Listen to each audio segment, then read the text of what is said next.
Dormir est essentiel pour notre organisme. Au cours de ce voyage de quelques heures, plusieurs phénomènes naturels ou même métaphysiques interviennent. Le phénomène du mari de nuit s'observe plus dans les rêves, lorsque l'homme dort. Phénomène diversement apprécié. Quand il dort la nuit, elle constate qu'elle est une femme, elle constate qu'un homme apparaît dans sa vie, et l'homme tient un rapport sexuel avec elle, et à des moments donnés, elle maîtrise l'intéressé, ou à des moments donnés, elle ne sait même pas qui est en train de tenir rapport sexuel avec elle. Mais ça se produit toujours dans le sommeil. Parfois même c'est du viol, en quelque sorte du viol. L'esprit force cette personne-là à aller en intimité avec elle. Dès qu'il fait jour, le lendemain, cette personne-là sent déjà au niveau de, soit si c'est un homme, c'est qu'il a joui, soit si c'est une femme, c'est qu'elle a joui, elle constate qu'il a, elle a du sperme réellement au niveau autour de son appareil génital.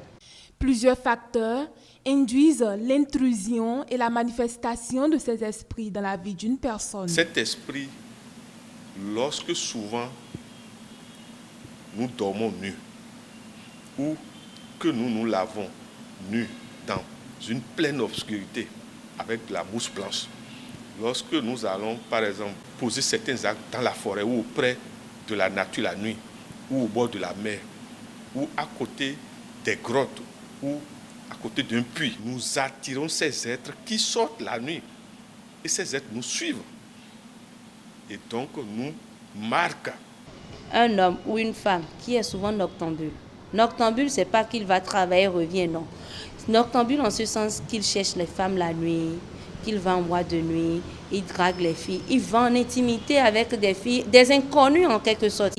L'ambition démesurée. À un moment donné, dans votre vie, si vous êtes seul, tu auras constaté qu'il y a des images qui vont apparaître devant toi. Une image d'un homme que tu connais ou d'un homme que tu ne connais pas du tout, mais qui apparaît devant toi, tout comme si voulant te parler, mais va rien te dire. Soit l'image apparaît, c'est un homme ou c'est une femme, il va commencer par sourire, et puis quand il finit de sourire, il disparaît. Et comme ça, tu sauras que tu as un problème de mari de nuit. Sous autre forme, il faut quelqu'un d'autre pour faire cette lecture en vous. Et ça se fait souvent sur les yeux des intéressés et sur le corps. Si vous avez un problème de mari, un initié qui t'observe, qui te regarde comme ça, voit apparaître en toi une autre image. C'est-à-dire, tu changes de physionomie. Aux initiés de savoir automatiquement que celui-là, il a un problème de mari de nuit. Problèmes sentimentaux, professionnels ou même économiques sont entre autres les répercussions de cette possession dans la vie d'une personne normale selon les initiés. Difficile de se marier, difficile d'avoir une vie normale, difficile d'avoir une famille, de vivre dans une famille et avoir des enfants. C'est très difficile. Tu peux travailler nuit et jour, l'argent que tu vas trouver, ça ne te servirait à rien. Peut-être une fille très belle, comme une fée, mais n'importe comment, tu n'auras jamais un mari. Sur le plan social, c'est que, arrivé quelque part, vous êtes aimé d'un seul coup, mais à un moment donné, vous êtes rejeté par tout le monde. En ce qui concerne la vie spirituelle de l'intéressé, chaque homme est né avec un pouvoir donné.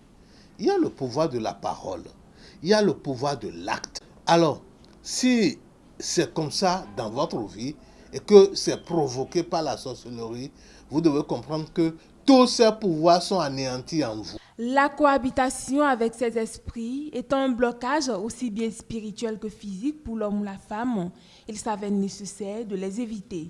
Pour éviter les dangers, il faut que, premièrement, ils doivent apporter des habits rouges. Éviter d'aller nager. Ils doivent éviter les querelles, les bagarres. Ils doivent éviter les balades nocturnes. Le fait de crier la nuit.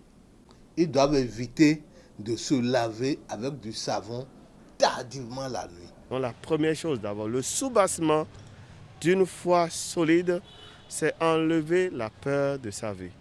Deuxième chose, Lorsque de façon régulière, on voit ces phénomènes, disons, au-delà de la compréhension, c'est de s'en remettre chaque fois à Dieu.